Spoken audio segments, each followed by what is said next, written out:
what about you, George? How was there, were you just standing in the foyer, just like going, oh no! The doors were swinging near people. This is a health and safety nightmare!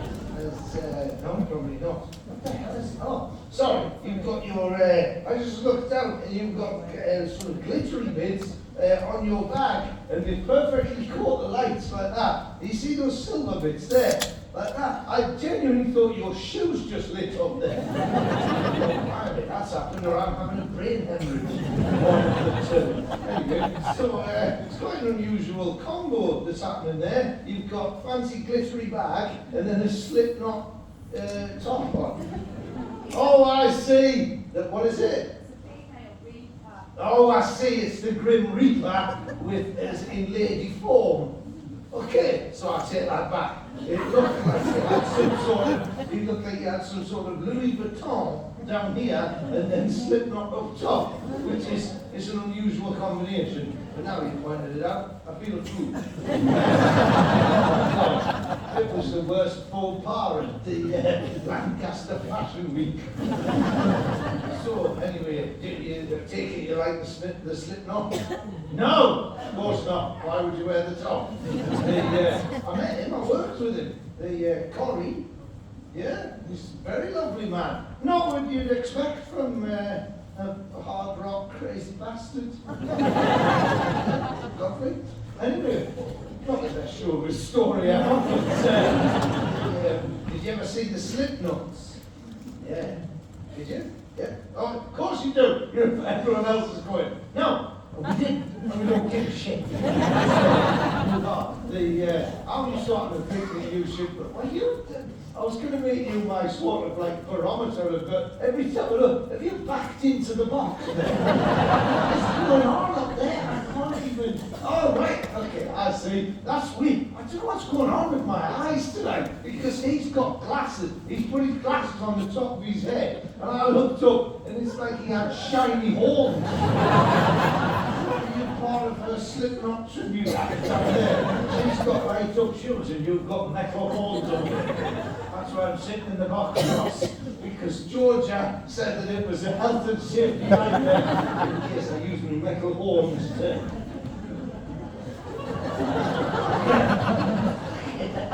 Don't get that in the wrong variety, do you? Prince Charles, oh, he's not even the prince anymore, he's got promotion, I forgot. Did you call it a promotion? Did you recruit? The boss is looking a bit peaky. Oh, for God's sake! Too soon, Ross. Too soon to make jokes about Her Majesty the Queen dying. You know what? I never thought I'd say this, right, about the royal. I'm no royalist. Oh, no shit, Quincy. Oh, it used to piss my wife off. She'd be watching The Crown. Every time she'd be sitting in the living room, and every time, this was my joke, I'd walk in and I'd go, oh, spoiler alert, she dies at the end. Not happy about that. As soon as the Queen died, I went, oh, there's a lovely joke for me to do. Okay, moving on. No. Are we serving coronation chicken? Oh, dear. No, I never thought I'd say this, right? I never thought I'd say this, right? But can we leave the king alone? Can we just leave him alone? I mean, I'm no big royal fan, but Jesus Christ. I mean, I'm sure there's lots of fellas in here who have had to have their arse investigated. That came out wrong. It's a Sunday night, but the night is young.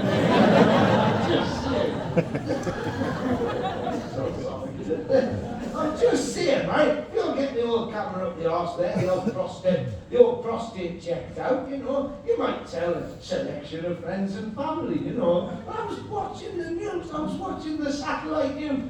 Every news channel had a reporter outside of Buckingham Palace. Oh, well, the king is still in hospital. He'll keep you updated. Why do you need to be outside of Buckingham Palace for an arse update? What were they expecting? What did he think that like the doors on the balcony were going to swing open and he was going to shove his arse out I'm doing well.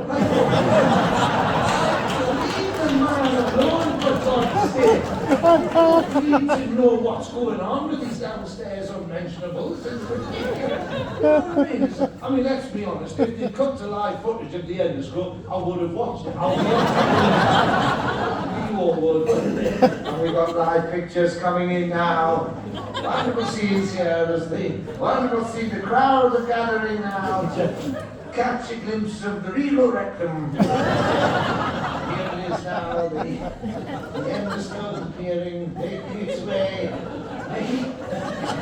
The royal undercarriage comes into view now. As it slowly approaches for the official state opening of the King's Age. Absolutely wonderful now.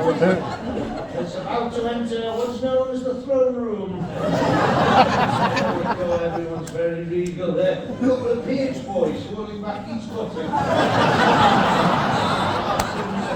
The Endoscope now preparing to enter. Look at bugler, side to side. Oh, that's the Norwegian. That's William tell over you, because Charlie wouldn't want to hear that. You want it to be slow and steady when you get in the Endoscope, don't you? You don't want to be bent over like that, and then just somebody at the other side of the room going, right, play the tune!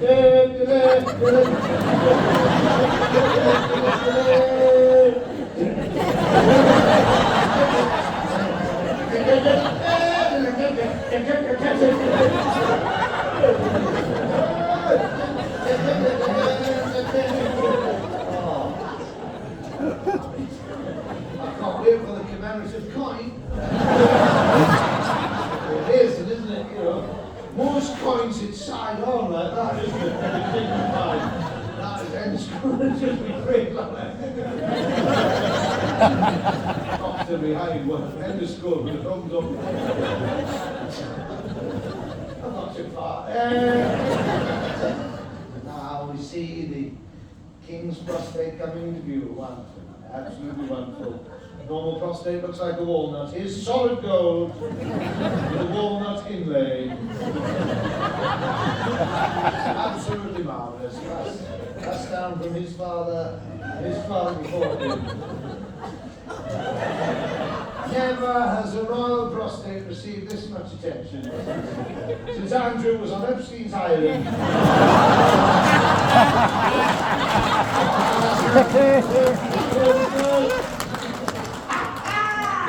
What a glorious response that was! You lot laughed and then backed out of the laugh. And then went, no, we're going back in. And then you went, oh, this is no, it's not, I'm going back. Straight back in. And then the, what? Hide the sausage. Stop the clap! You have to be nice and loud, go on. Hide the sausage. Hide the sausage!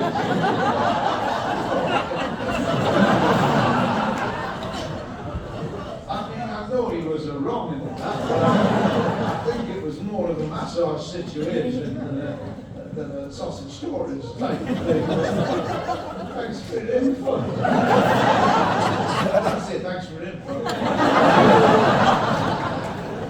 Do you think this is what they had when they built this magnificent venue? Do you think this is what they envisaged when they were doing all these fancy embossments? They went, you know what? Years from now, some shabby looking dickhead's going to be talking about shoving stuff up the royal arse. People will be encouraging them. Find the sausage!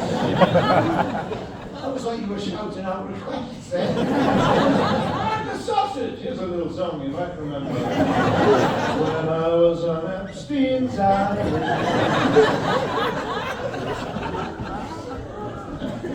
Somebody offered me a sausage. Said you can, but not if you're a man and you have to be underrated. Don't shoot the Shut your face. Whoever that was going, he's a dirty nonce who paid somebody off. He deserves to have the piss ripped out of him.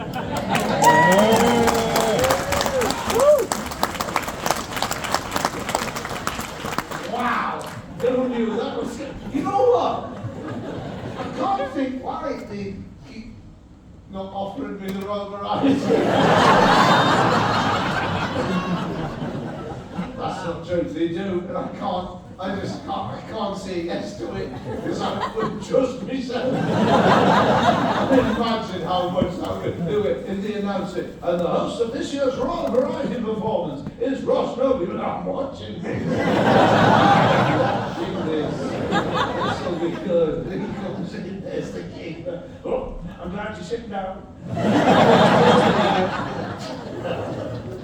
The hardest thing in all of that was that, I mean, obviously I'm joking about all that, but there was, there was the news after or something else, breaking that together. That must have been a nightmare, like terrible news to have to break to anyone, isn't it? She comes in, it's everything all right, Charles. Terrible. Don't call me that, bro. Terrible news after. That's terrible. What's the terrible news, Charles? That annoying ginger prick's coming back on America.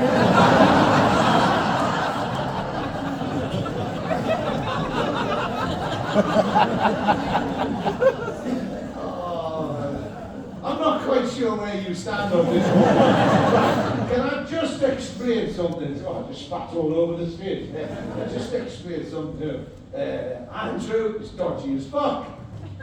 Right? We can accept that. The senior members of the royal family, thank God they're dead because they were racist. Oh no, what we changed it? Are you telling me that the Duke of Edinburgh was woke? Are you telling me?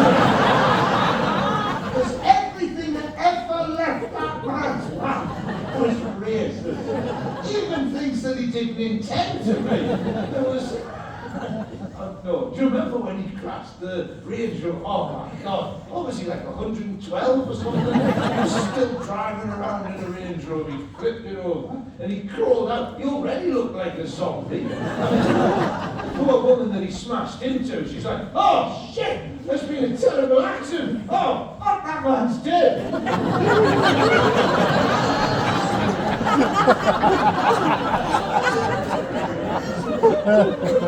I got back to your own country. I'm from here! Let's not sugarcoat it. He was a massive racist. I think that book, Harry's book, I mean, that was mad, did you? And that didn't read it, obviously no one read it. I saw the extracts in the place, it was mad, wasn't it? It was like he told us everything. He said, if you didn't keep up, I was a bit obsessed with it. He took cocaine. You see, oh, there's all in the book. He took cocaine. He killed 25 Taliban. He lost his virginity in a cornfield. Right? We've all had nights like that.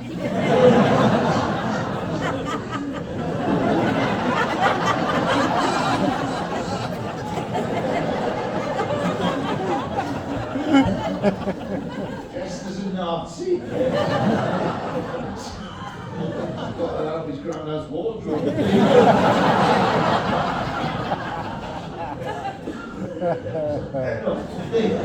But this was the one that blew my mind. I can't believe this. This true fact. You can look this up. He got frostbite on his knob. I wouldn't look that up actually. That's a hell of a search, isn't it? Frostbite on the royal knob. Image Google. There we go. Oh, especially wait till the kids are at school. What the hell is that on the? Oh, it's Ranulph Fiennes toes. That's another niche reference. He got frostbite on the knob. Insane, isn't it? I mean, that must have been on some sort of military thing, you know. Either that or he shagged a snowman. explain a lot, wouldn't it? Yeah, he got a penchant for shagging snowmen. Banned from every ski resort in Europe. Here comes Harry. He's clearly got a hard on. Lock up the snowman! Wandering around. Do you want to fuck the snowman?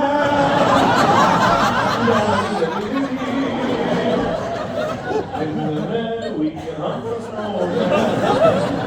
And pretend that he is Parson Brown. That makes it worse. What are you doing? It's all right. It's not as bad as it looks. I'm pretending he's a member of the clergy. All right, Marcus, I'll knock it off in a bit because that's going to get frostbite.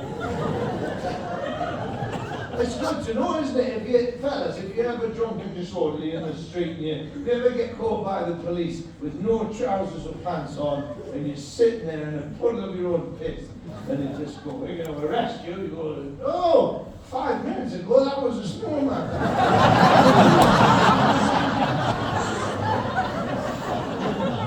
I'm actually post-coital, God's sake.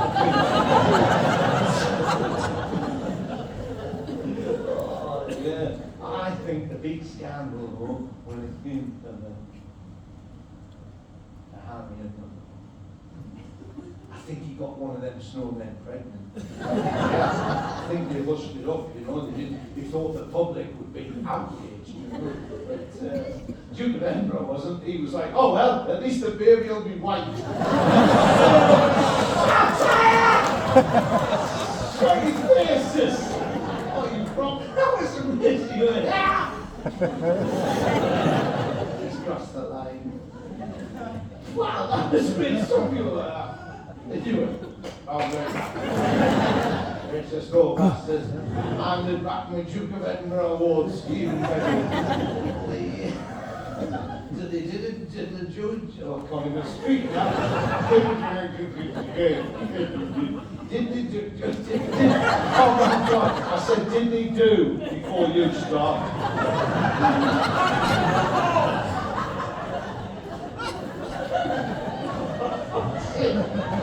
I wish you lot could see the front row down here, right? Literally the front 2 rows, right? There's a few pockets of people sat there like that, but talk to me, Ross! I want to be part of the shot, and everybody else is like that. Fuck off. Whatever this is, I don't want any part of it. Jog on. Oh. What did you say? God help them. You know the best one ever, right? I had it, God, it was fantastic. This is audience member of the tour, this, right? There's a woman sat in the front row. That way you are there. Sorry, I didn't mean to put. Stop pointing at me! There's nothing to do with it. No, all right, there. Those two still haven't turned up, have they? That's a bit tricky. You know what, I certainly hope we don't. Imagine if, as we were all leaving tonight, we just saw a mangled tandem over here.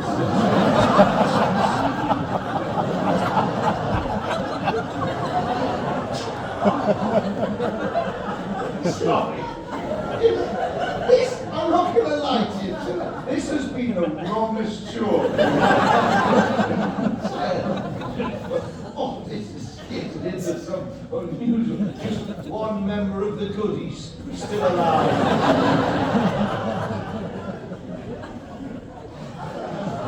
I'm sure there's literally the younger people. I haven't got a single reference you've made tonight. The morning, oh, that's a good joke. Very good. Put that together myself. Thanks, Alan. No fucking mention. No, this was the best. This was the best front row member. I've had some good ones, right? I've had some. One guy heckled me. Wasn't even at a show. Guy heckled me while I was out running, right? That's commitment, isn't it? Do you know what I mean? Before you start, you go, what were you doing? Run. Shut your face. One of his jokes. I do like the long distance. I don't talk about it. I don't post on social media because people just give me shit for it, you know? Like there's this one guy, right? I've done this run. Like I keep signing up for these runs, right? And I always do it in the middle of the night because I don't really sleep, right? No! I haven't been diagnosed with ADHD! I always sign sign up for these crazy run things, and then I forget about it, and then I wake up the next morning, and my phone's pinging away, and I go, oh, guess we're doing this then, right? And I did one, right, where when you fill out the form, there's a bit in it where sometimes they'll give you an option to add extra stuff, like they'll say, give us a little bit of information about yourself that the commentator can say as you cross the finish line. And I was like, yes, please. So doing nicely, right? And I entered it in, and I completely forgot about it. And then about 3 months later, I made myself laugh with my own joke. Right? I was running across the finish line like that, and the commentator goes, and crossing the line that was Ross Noble there, number 55, and it says, Ross got his love of long distance running whilst escaping from prison.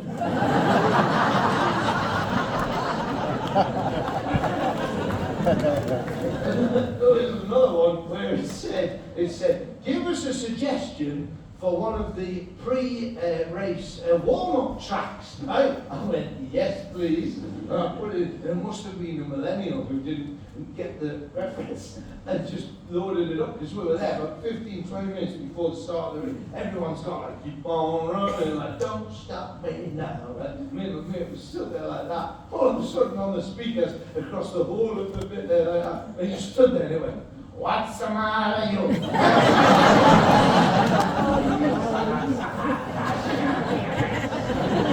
My mate just went, that was you, wasn't it?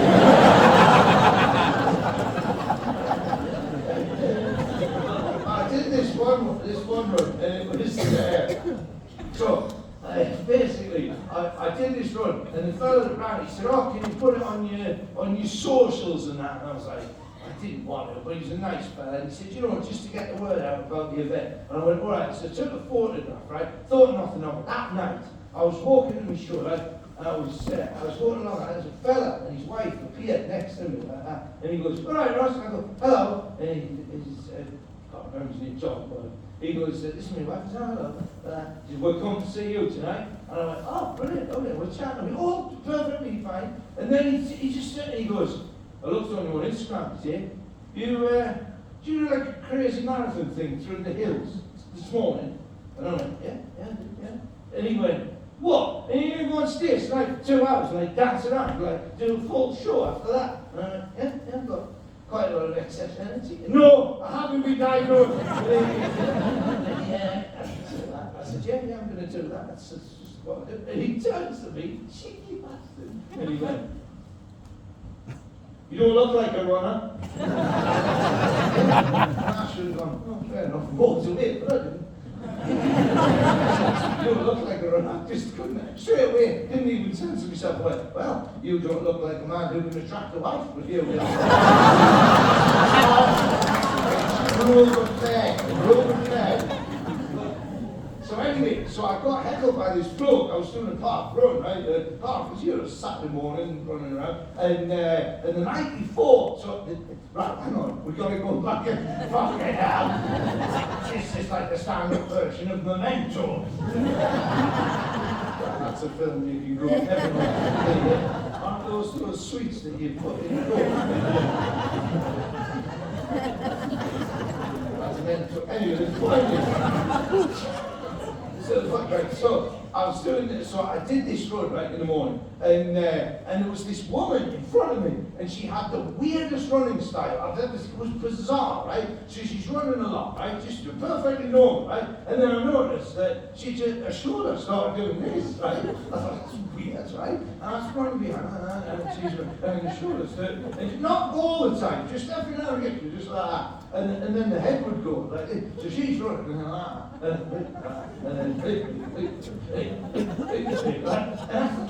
and sometimes just short, sometimes just there, sometimes both together. There was definitely something going on, right? So like a little, quite small, little blonde, Swiss. That's irrelevant to the story.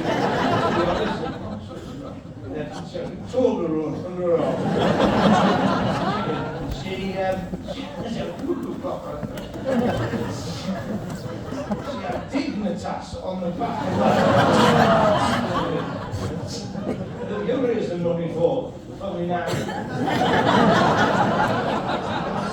Yeah. the big task. Not cheap. Anyway, the point forget about that. It's not relevant to the story. The point I was making, she's quite a small woman, blonde hair, right?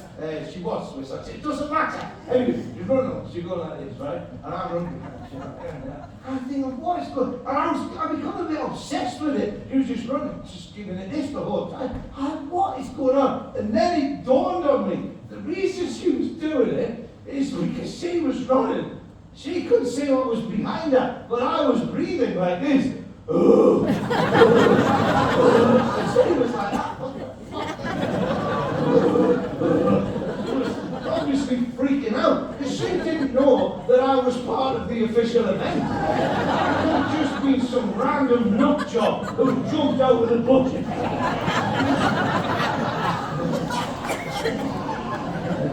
Fucking hell.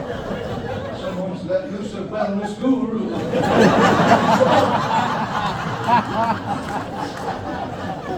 So I'm running along, I thought, oh God, this woman's intimidated. She's freaking out because of this. And then I had a stroke of genius. So I know what I'll do. I'll run alongside her and I'll let her know that everything's fine. I'll run alongside and go, excuse me, madam. Please don't be intimidated by the heavy breathing. I'm part of the official event, yes. I thought I might even show me number on me thing, right? That's not how it went down. Because what happened was, as she was running, I thought, I've got to catch up with her, right? She was faster than me, and we were going up the hill. So the harder I tried to catch up with her, the heavier the breathing became. So twitching kept going. And I saw we were at the top of this hill, and I thought, that's my chance. As we crest the hill, I'll launch myself. I'll run faster, and I'll go, don't worry, madam, you have nothing to be intimidated about. You've got speed to do, right? But that's not how it worked, because as we went over the top of the hill, I thought it went the same out, but it dropped off. So she crested the hill, and I went, whoa! And I went, right? And I landed next to her, so I was both trying to stop myself, and I was accelerating at the same time. So I galloped faster. It's not like, so this poor woman, it's 30 minutes, and then just at the crest of the hill, I go flying fast like this. I'm running She fucked up faster than any human being has ever done in her entire life, right? I'm taking responsibility. She got a PB that day. Oh, thanks to me, right? Yeah, and it was a whoosh off to anyway. So that night I was doing a gig. So I told that story, right? Not nothing of it. Anyway, the next day, it's like, not even at the show. The next day I was doing the park run, and I was in this town, and this particular park run, it's got a hill. And as I crested the top of the hill, a perfect stranger ran past me and went, I'm running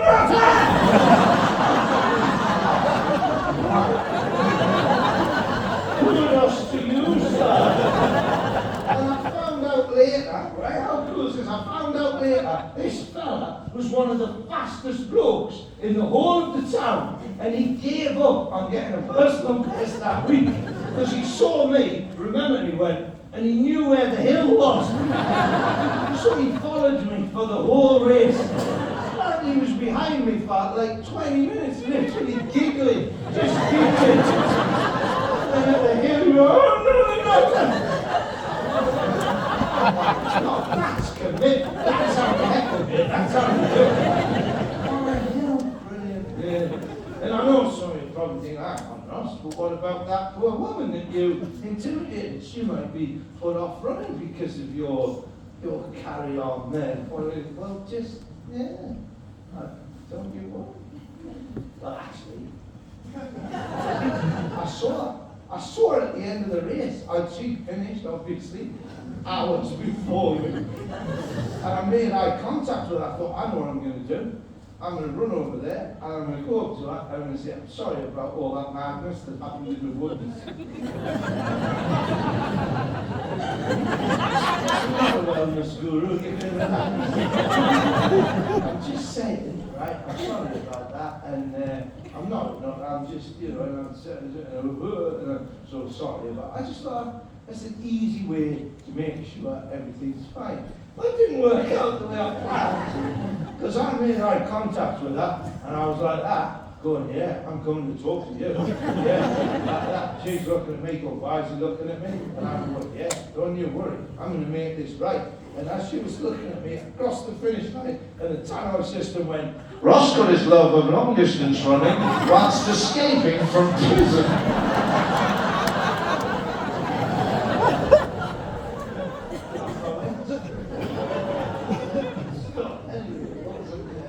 Yes! So, there was a woman sat down front where you are. Remember, that's what I was going to tell you. No. I don't remember anything, but there's a bit of blood coming out of her eye.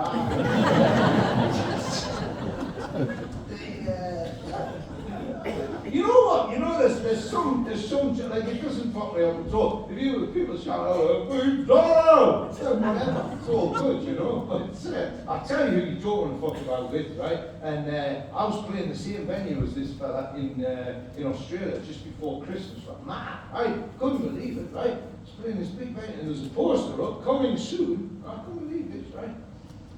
Barack Obama. Yeah, he was out there doing a speaking tour. There's a big poster that said, Barack Obama speaking tour. And I thought, you don't have to put that on the poster. Nobody's going, oh, Barack Obama's on tour. What does he do? Speaking is the minimum requirement. Nobody's going, I heard he does a load of ABBA cover versions. He stands and he's left and minimum requirement for Barack Obama, speaking. You know, he'd be pissed off if you bought a ticket and he did 2 hours of mine. Former President Barack Obama, he'd come out with a stripy top on and a beret like that.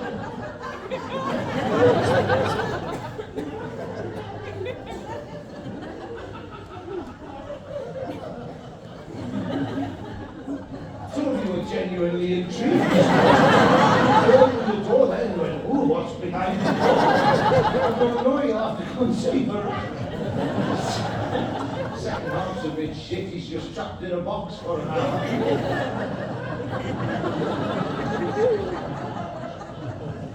You can't hear the ABBA songs. Everyone said, we can't hear the ABBA songs, Barack. To midnight. The troubles open, door out there.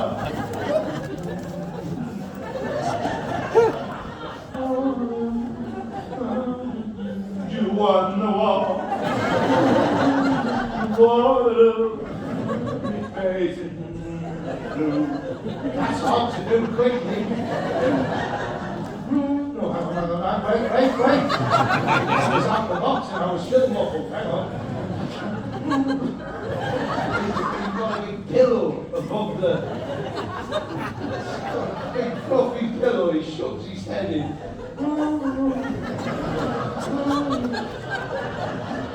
He's got allergies as well, he's got the... You don't even know it's him, he just comes on stage in a suit with a pillow on his head, singing ABBA songs and sneezing. It's the weirdest show.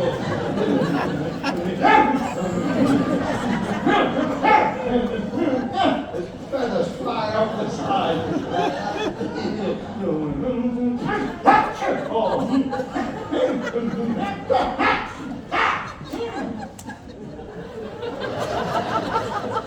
Anyway, the point is, no, the point is don't fuck with Barack, that's right.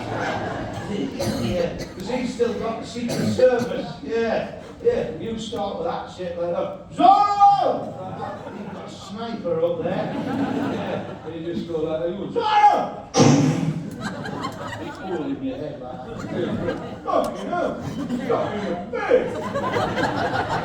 I'm not sure how you're talking if you've been shot in the face, but you probably have to get a friend to put their hand through the wall. Come on, you know. It's going to fail. What are you trying to be firm?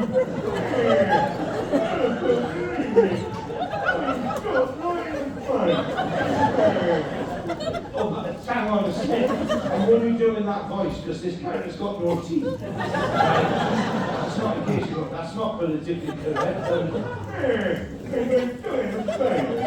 That's okay, acceptable.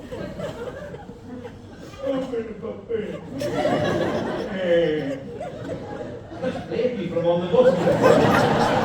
There's another one for you to do.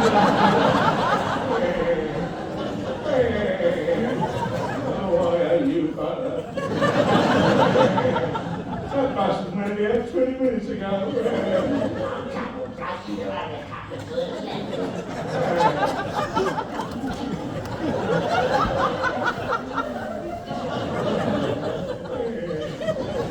Well, be better, you shouldn't be shouting out, should you? Just serves you right there, a shot in the face. What? Were you saying it was my fault I got shot in the face?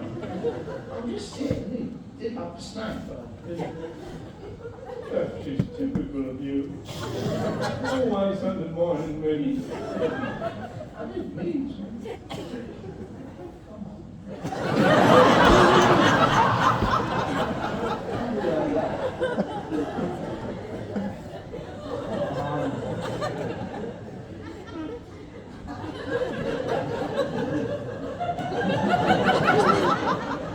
Please talk, don't cry.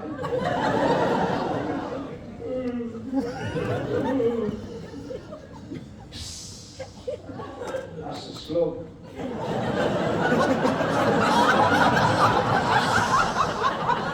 Well, remember. Don't be sad. I still love you. Let's turn into a romance.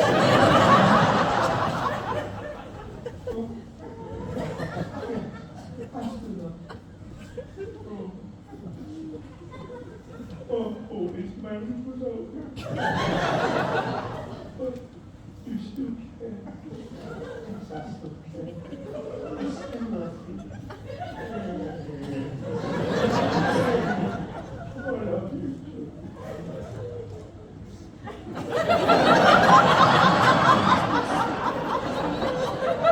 It's not real, is it? Pay attention to it. Oh.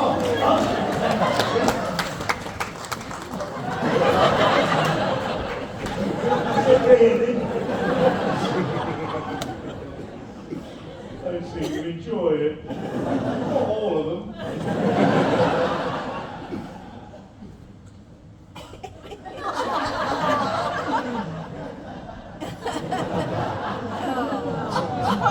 It's not real!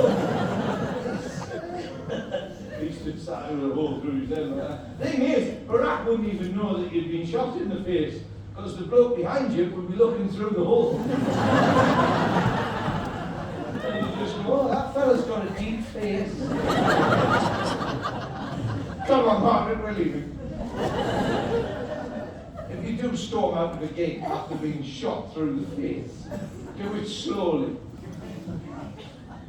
That's important advice there, because if you go quickly, you'll draw attention to yourself. If you got a hole right through your skull and you run out, it'll go. Scare the children. Scare them anyway with a big pop hole. What you could do is you could dip your head in a bucket of soapy water.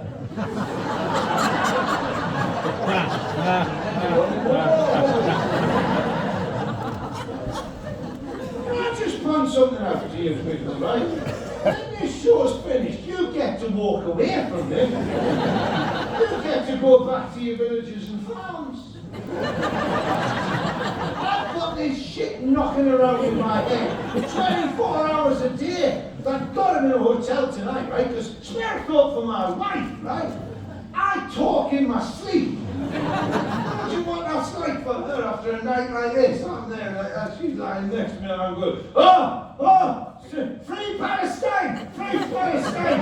will help. Get Zorro in here, do it. Yeah, you'll have his sword. Oh no, it's sharp, his sword's sharp. Oh no, this is terrible. Slipknot, Slipknot. Oh no, you'll slip off the stage at the real time. Zorro! Zorro! Zorro, shoot him in the face! Shoot him in the face!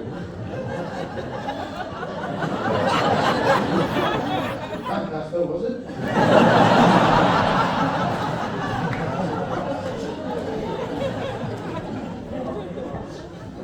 She has to put up with from me. Oh my God, all the time. You know, I walked in the house the other day, she was furious with me. She went, "Why did you tell Wendy I'm a racist?" I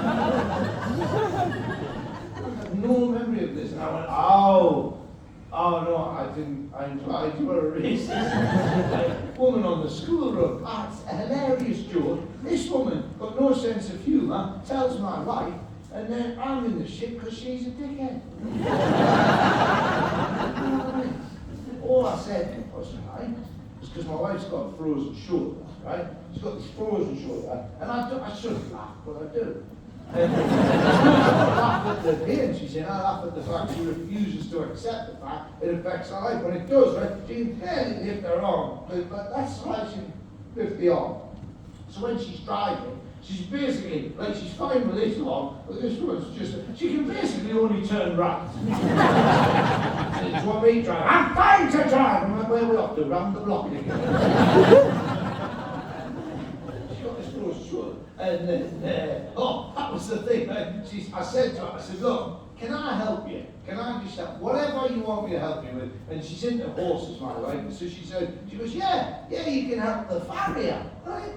And I'm like, there's three problems there. One, I know nothing about horses. Two, I don't know what a farrier is. Three, I'm not from the 1800s. I'm just in the field with this horseman, right? And he's down here, right? That farry in the way, right? And I'm stood here, not like, and it's awkward, right? In the corner of the field, when she stood there like that, I think, oh, I better get a conversation going. I thought, I'll leave him in, I'll see what he's up to, and then I'll ask him a question, get the ball rolling. But that's not quite how it worked. Because I should have led like this, right? But I didn't. What I did was I sort of counterbalanced my head. I sort of pushed my arse back and I pushed my head down and I sort of went to have a look, right? But what I'd forgotten is that the fence was just here. Or somebody from an agricultural background. I don't know where this one's going. Yes, it was an electric fence. And not one with a battery, this was wired into the shed. Right? So imagine my surprise. I don't know how many of you have lowered both buttocks onto a live electric fence. Apparently, if you tap one button, it gives you a zap like that. But this one, because I didn't realise it was there, and I was leaning forward, I lowered both arse cheeks. So I literally pressed it on there. The electricity gave me such a zap, right? It was arcing across my arse crack. It was like an old Frankenstein film. It was like, his arse is alive! So I'll show you how it was in slow motion, right? I put my buttocks on the wire, like that, on the thing there. And then the first thing I knew, normally the brain sends the signals to the body. Well, this time, the signals come the other way, right? I literally went, oh! I appeared to be clenching my buttocks. I was clenching my buttocks. That's unusual. I didn't in any way give authorization. This seems to be an involuntary clench. Not just one buttock, both buttocks are clenching, right? And it was painful. I'm not going to lie to you. I was,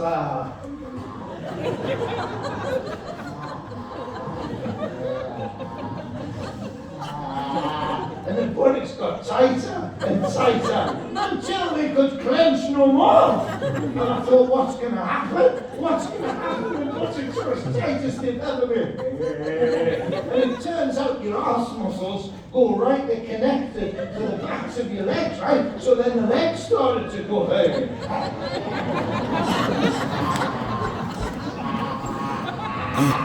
And then they just went, I was pulled up, I went like this way. like a lightning rod, and then up my back, and my arms started to go, and I went,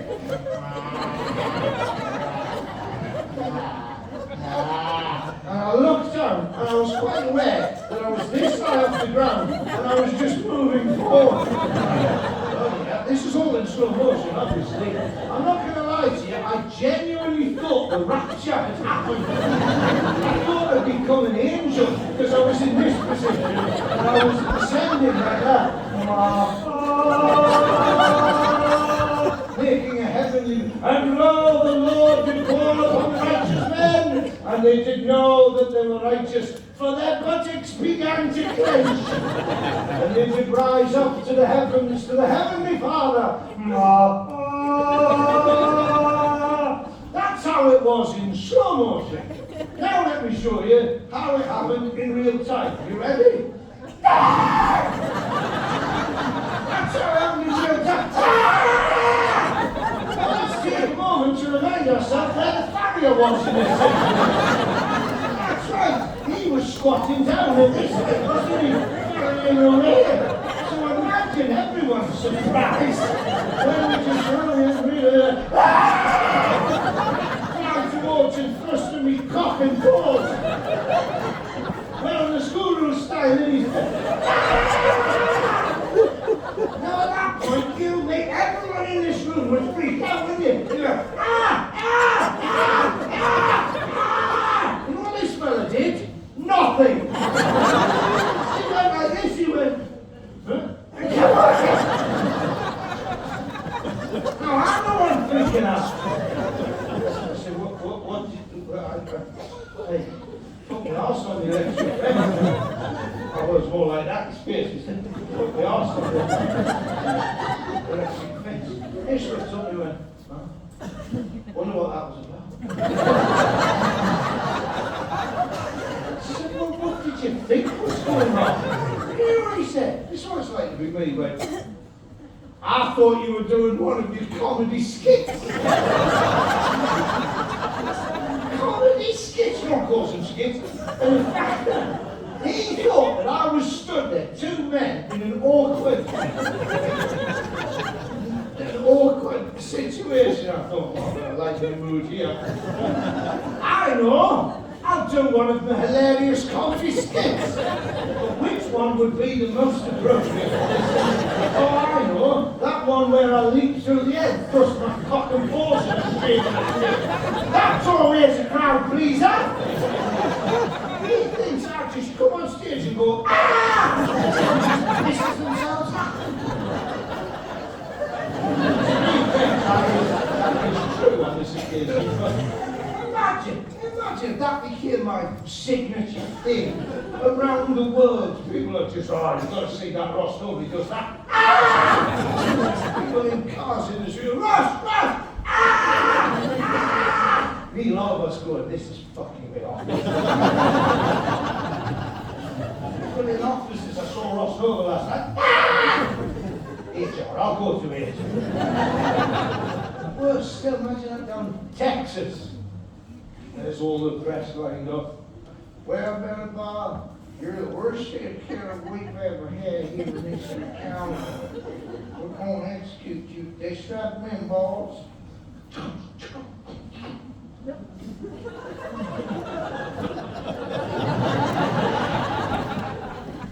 You're going to die, boy. May the Lord have mercy on your soul. What? Throw a switch.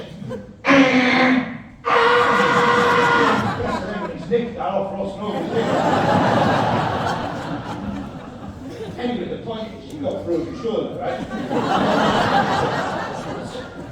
So, I see Wendy on the school run. It's one of our friends, right? On the school run, right? She's a fucking idiot, right? And she goes, she was house plans with my wife, right? And I go, oh, she's down in the dumps. She wasn't, but I thought this will be funny. She didn't think so, but you will. You'll think it's funny, so that's a win for me, right? So I go, I say, oh, she's down in the dumps. Oh, she's in a lot of pain because we're short. It's not that. She just find it hard to do stuff around the house. That's not really, she's down in the dumps. She went, why is she down in the dumps? I couldn't help myself going. She's down in the dumps because because of the show that she hasn't been able to attend those meetings she likes to go to.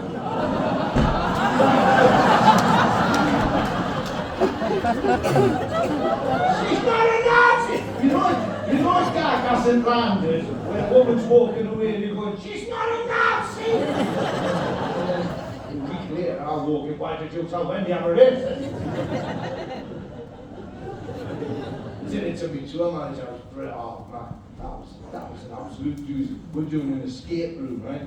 We're doing it, I love escape rooms. Right? We walk into this one, it was Hitler's bunker. Yeah, Hitler's bunker, mad, right? The woman that was showing us in, she was rubbish. She was like, you must escape from Hitler's bunker and overthrow the Third Reich and save the whole of Europe from the Nazis. And I'm like, wow, you're really selling this stuff. Yeah, really put the effort in here, right? And we walk in, I went, bloody hell, right? And it had a big map of Europe with all kinds of tanks on it. There was a massive picture of Adolf Hitler and then all Nazi flags like that. Swastika, swastika, swastika, swastika. Right? So I laughed. I turned to him and I went, bloody hell, this looks just like your living room. She didn't laugh. Just slammed the door. She went, you've got an hour. I'm shouting through a locked door, it's not a Nazi! Oh, that's right. So, there's a woman. Sat in the front row at this gig, right? That's what I was going to tell you. I'll tell you this and then we'll go back to our villages and farms. So, there's a woman sat down there, this woman, right? It's an audience member of the tour, right? A few weeks back. I'm talking to her and I'm chatting with her. I'm sorry, I keep looking at you, where are you looking at me? That's where the woman was, right? I'll make her there for the help. And ironically, it's a bit like tonight, there was her, there's an empty seat like that. I'm chatting away. And after she went, thanks, Ross. And I went, what are you saying thanks for? And she said, well, me and my mum for years, we've talked about coming to one of your shows and being part of it. That's what we've done. Imagine that, mate. Imagine that. Anyway, she's like, so she said, oh, we've always dreamt to come to one of your shows. And then being part of it, you know, the whole thing. And that's happened tonight. So thank you. And I was genuinely touched. I went, wow. You and your mum, that's the thing you've dreamt about, and then tonight it's happened, right? And I saw the empty seat, and I said, oh, you should have brought her, right? Yeah, we can all laugh at that. I realise now that was a stupid thing to say, but she could have easily gone, yes, Ross, I should have brought her, and what I'm about to tell you would never have happened, right? I said, your mum, you should have brought her. And she looked at me, she just went, she's dead. And there was tension in the room, I'm not going to lie. And it got more tense because she went, she's dead. And she looked down the empty seat. She pulled her coat back and she went, but I did bring her. Yeah, she pulled it back. And there was the ashes. And I went, what did you think it was like? What did you think it was going to be a dead mum slumped over weekend at Bernie style? With sunglasses and a funny angle, with a string around town like that. You're having fun, mother?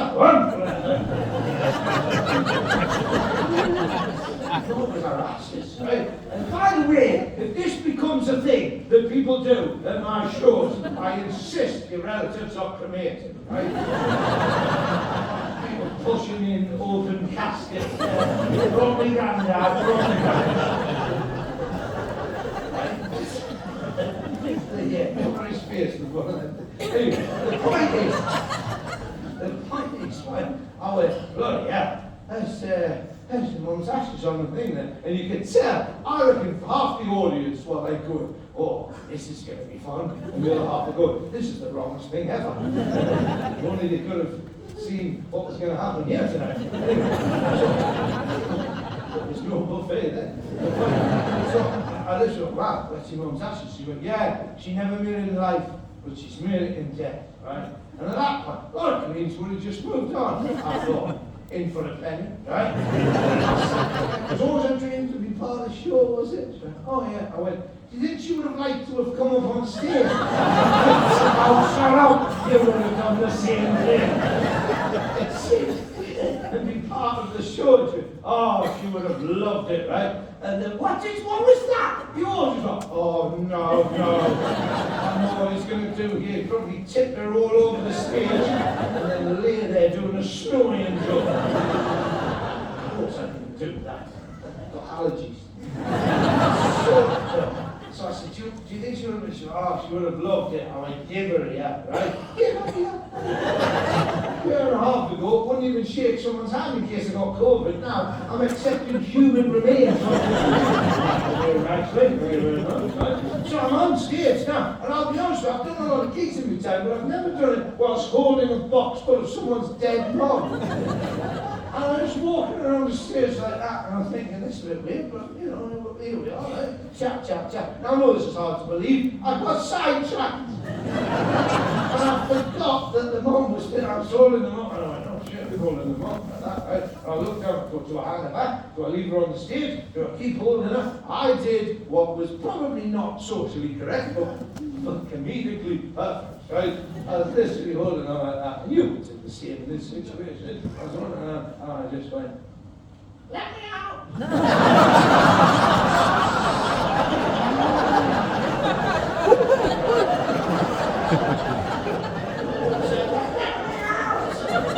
Oh my God! She wants to come out of the box. You've got to stay in the box. Stay in the box. Stay in the box. Stay in the box. I was like the most fucked up ventriloquist you've ever seen. Britain's got talent with that, you know. Here he comes, it's Ross Noble and Powdered Mum. What's that, Powdered Mum? No, you cannot sing a song. I'm trying to talk to the next ladies and gentlemen. Let me out the box, stay in the box, let me out the box. What? Two nuns in the box. Will you stop that, Powdered Mum? I'm not going to lie to you, this went on for quite some time. Right? Anyway, this is the point where it all got a bit fucked up.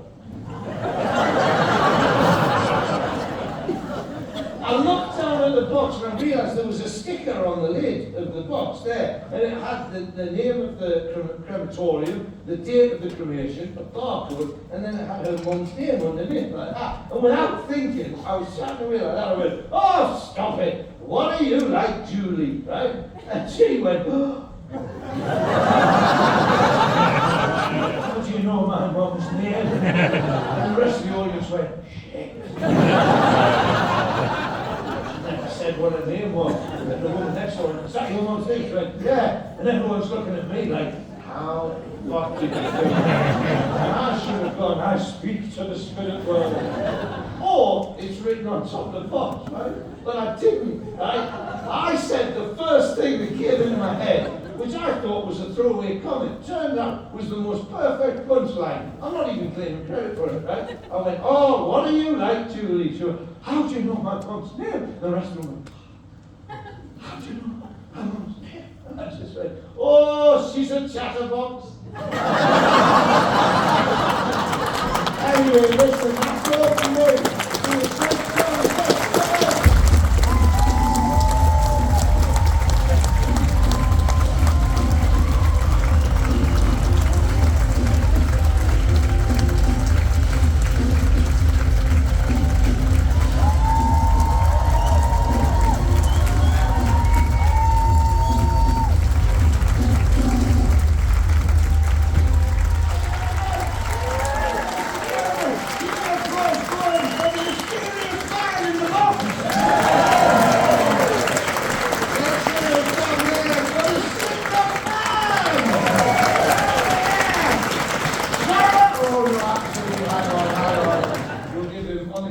One flap and one flap. Orderly, 1, 2, 3. That'll do. The health and safety job.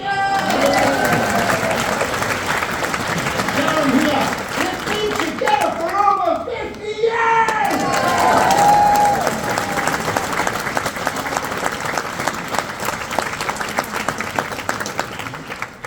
Any questions? No, I have not been diagnosed with ADHD. And if you don't know why there's one piece, then that's your fault. Right, yeah, when does the buffet open? When does the buffet open? I think we've run out of stock tonight. Where's the bag of dildos?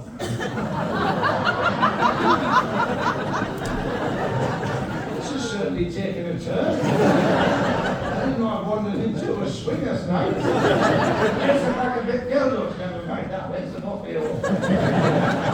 Same question first. Same question for both. Pack of dildos. Yeah, it's actually spoken with somebody else. Pack of dildos. That's like one of the hobbits you never met. Tell me, young fellow, who will be coming with us on this great quest? Will it be Bilbo Baggins? No, I can do both.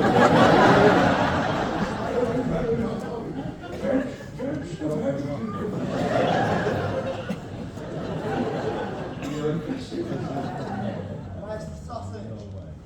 Where's the sun? Have you not had sex in like a week? Where's the sausage? Where's the buffet opera? Baguette girls on. Where's the sausage? You know what? I'm glad you asked me that because that's the finale of the show tonight. Bring out the rabbi! When am I coming back? I mean left. I mean, I respect the fact that you've enjoyed yourself here tonight, but that's coming across as a little needy. When are you coming back, Ross? It's John Dave. Not for the show, the fucking free buffet, that's not very long. Is it in his hat? No. Is it behind his menorah? You over-sexual people. Where's the sausage? Here's a question for you, right? A little question. You don't have to tell me, you can just answer in your own head, or with your loved ones later on. There's two sorts of people in the world when it comes to a man and something. Sexual men.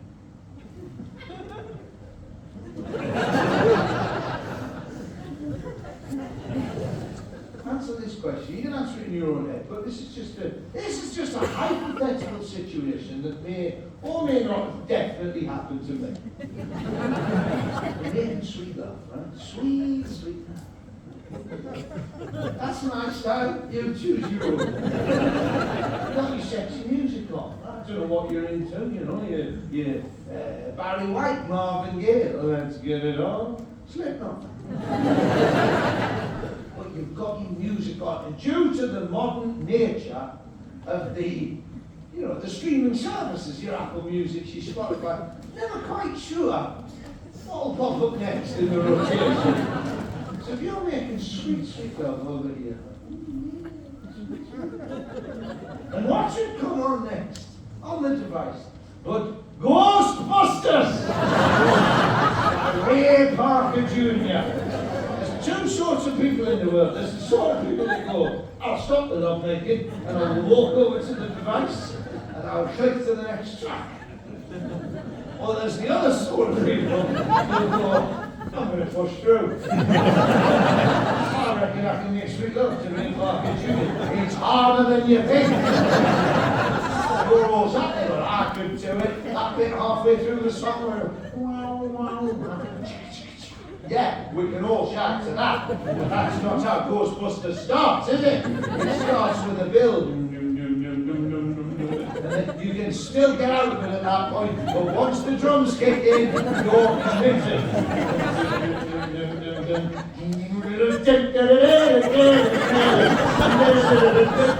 Something straight, that's right. You will be forced to match the rhythms of Ray Parker Jr. Something strange. Now this is the point in the song. Oh yeah, this is just the start. We've got a whole song to get through. That's the point in the song. We have to make another decision. We have to make that decision. Am I going to mime a microphone? Why would I do that? Watch again. There's something strange in the neighborhood. Who are you going to call? Sitting in your bed. Who can you call? Yes,